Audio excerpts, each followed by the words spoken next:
Rocky, I learned, likes to come up and nudge his guardian when he wants attention from them. Now, when he does that, he's basically doing it in a cute way, but he's telling us what to do. And if each time that he nudges me, I pet him, after a while, he thinks that, yes, I get to tell the human what to do, and the human agrees because the human does what I tell it. So that's, again, part of why he's a little confused and why he's reactive. So I consider petting a dog our way of paying the dog. So I'm going to pay the dog for doing the things that I want him to do, not for the things that he wants me to do. So next time he nudges me, I'm going to try to facilitate it. Now he's just sniffing for the treats. Mm-hmm. So let's say he's nudging me right there. What I would do is say, sit, sit.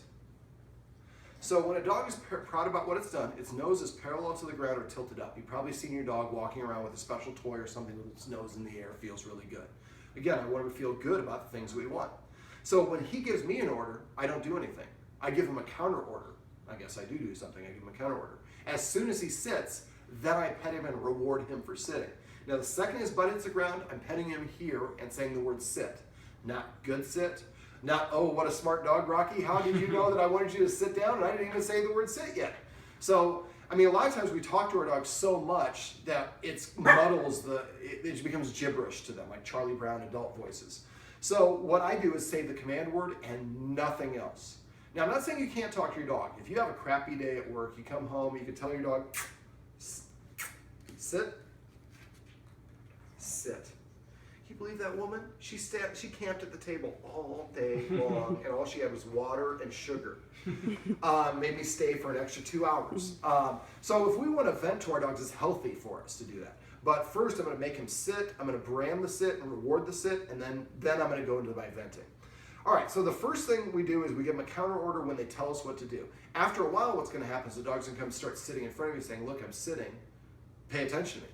And we should whenever possible, because that's a polite way of asking for it. Now, sitting and laying down are also more subordinate. So every time the dog lays down, it's kind of taking a more respectful body mechanic or body posture. So let's say that he's here and I want to pet him, just because I want to pet him. Sit. Sit. And then I can go and I can pet him as much as I want after that. But for petting with a purpose, you do not pet your dogs under any circumstances at all unless they do something for you first. Now for her, because she has the injured leg, we might make her LAY because that's going to be easier for her to do that. Now after a while, like I said, they're going to come and just start sitting and laying down in front of you. Now he doesn't know how to lay down. So I just went over how to teach him how to lay down. But to reinforce that, if every time, because now he's not allowed in the furniture, he's probably going to sit at your feet for some of the time. So if every time he comes over and lays down, I reach over immediately within 3 seconds of him laying down, but preferably as close to as the instant he does, and I say crash. Now I can pet him here if his butt is near me. I don't have to reach around in an awkward way to pet him under his chin. I just do it whenever I can do it. All right, so after a while, if he comes and lays down, we just reach over and pet him and say crash or chill, or whatever the word is you want. I call this passive training. After you do it enough, then you say chill, and the dog lays down anticipating the massage and the attention that they get. Petting with the purpose, oh, one last thing. When you guys are at home, if one of you walks in the room and you see one of you petting the dog and the dog's standing, you say paycheck. And that means the other person just raises their hand and stops petting the dog completely. Even if you had asked the dog to sit and the dog was sitting and then got up out of the sit and you continued petting, now you shouldn't continue saying the command word for sit because the dog is no longer sitting. This is demand barking.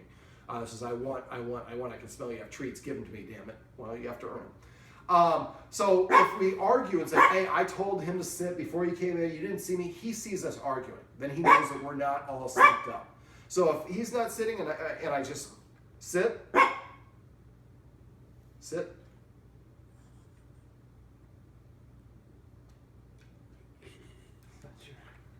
Let's do it this way. Sit. Sit. And then I could say, yes, I had asked him to sit before he came in the room, but I'm asking him to sit, again, is real easy, and then you guys are on the same page and he's the outsider. Petting with a purpose is the easiest thing that you can do, especially for an ROI. The return on investment is through the roof, because after a while, you won't even think about it. He'll be there and you just be like this. You're not making it do it very fast, because you're on the wood, probably. Let's try it back here. Come here.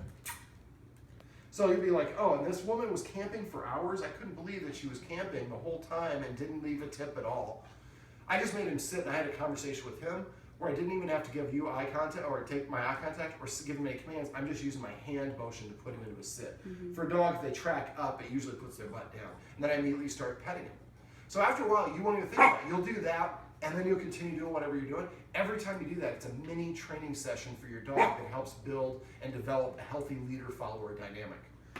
So that is a little vignette of petting with a purpose.